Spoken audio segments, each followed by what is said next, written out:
बिस्मिल्लाहिर्रहमानिर्रहीम। अस्सलाम वालेकुम फ्रेंड्स, कैसे हैं आप सब लोग। मैं हूं समरीन और आप लोग देख रहे हैं समर्स किचन। बाज़ार से मिलने वाली मज़ेदार चटपटी और लाजवाब किस्म की चना चाट घर पर तैयार करेंगे।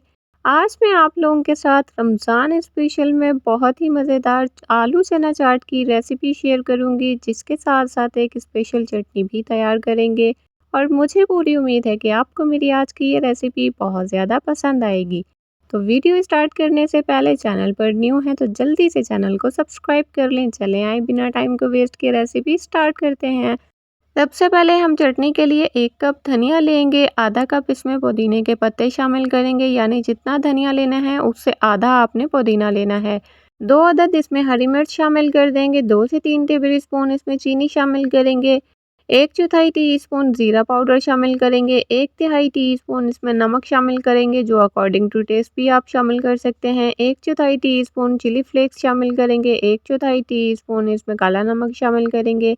अब इसमें आधा कप इमली का पल्प शामिल करेंगे और 2 से 3 टेबल स्पून पानी शामिल करके इस चटनी को ब्लेंडर में डाल के अच्छी तरह से चक्कर देंगे, यानी घुमा लेंगे। तो लीजिए, बेहतरीन किस्म की हमारी चटनी तैयार है, जिसकी रेसिपी मैं ऑलरेडी आप लोगों के साथ अपनी चिकन पकोड़ा की रेसिपी में शेयर कर चुकी हूँ।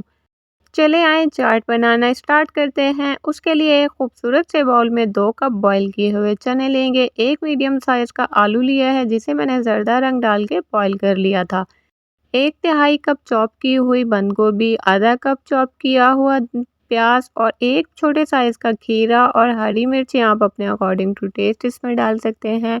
इन सब्जियों की क्वांटिटी आप लोग अपनी मर्ज़ी से कम या ज़्यादा कर सकते हैं। जो स्पेशल चटनी तैयार की थी, आधा कप हम उस चटनी का इस्तेमाल करेंगे और 1 टीस्पून इसमें हम चाट मसाला शामिल करेंगे। आप किसी भी ब्रांड का इस्तेमाल कर सकते हैं।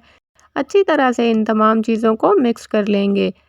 आपने इसमें चटनी और सब्जियां अपने हिसाब से मैनेज करनी है। जितनी आप लोगों को चाट खट्टी चाहिए, चटनी आप लोग इसमें उतनी ज़्यादा ऐड कर सकते हैं। अब हम इसमें टमाटर शामिल करेंगे बारीक चॉप करके, जिनके सीड्स मैंने रिमूव कर लिए हैं। 1 से 2 टेबल स्पून इसमें बारीक चॉप किया हुआ हरा धनिया शामिल करेंगे। इस चाट को और मज़ेदार बनाने के लिए 1 से 2 टेबल स्पून इसमें फ्रेश लेमन जूस इस्तेमाल करेंगे और अच्छी तरह से इसको दोबारा से मिक्स कर लेंगे। तो देखा आप लोगों ने कितनी आसानी से, कितने कम चीज़ों का इस्तेमाल करते हुए हमने ये बहुत ही मज़ेदार सी स्पेशल सी चना चाट घर पर तैयार की है। इंशाल्लाह मुझे पूरी उम्मीद है कि आपको आज की ये रेसिपी बहुत ज़्यादा पसंद आएगी। आप लोगों ने मेरे चैनल पर बाकी चना चाट की रेसिपीज़ भी देखी होंगी। एक दफ़ा आप लोगों ने इस रेसिपी को ट्राई ज़रूर करना है। इंशाल्लाह आप लोगों को बहुत ज़्यादा पसंद आएगी। इस चाट का टेस्ट तब तो बाला हुआ जब मैंने इसमें अपनी होममेड पापड़ी का इस्तेमाल किया। होममेड पापड़ी की रेसिपी आप लोगों को मेरे चैनल पर मिल जाएगी। आप लोगों ने इस रेसिपी को भी ट्राई ज़रूर करना है। तो जल्दी से अब आप लोग भी इस मज़ेदार सी चटपटी चना चाट को ट्राई करें और अपना फीडबैक मेरे साथ लास्ट में शेयर कीजिएगा। आप लोगों तक अगर आज की मेरी ये रेसिपी पहुंचती है तो आपने इसे ज़्यादा से ज़्यादा लाइक करके शेयर करना है फ्रेंड्स में और फैमिलीज़ में, ताकि ज़्यादा से ज़्यादा लोग इस मज़ेदार सी चटपटी चना चाट को ट्राई कर सकें। चलें फिर मिलते हैं एक नई वीडियो के साथ। तब तक के लिए अपना बहुत सारा ख्याल रखिएगा, दुआओं में मुझे याद रखिएगा। अल्लाह हाफिज़।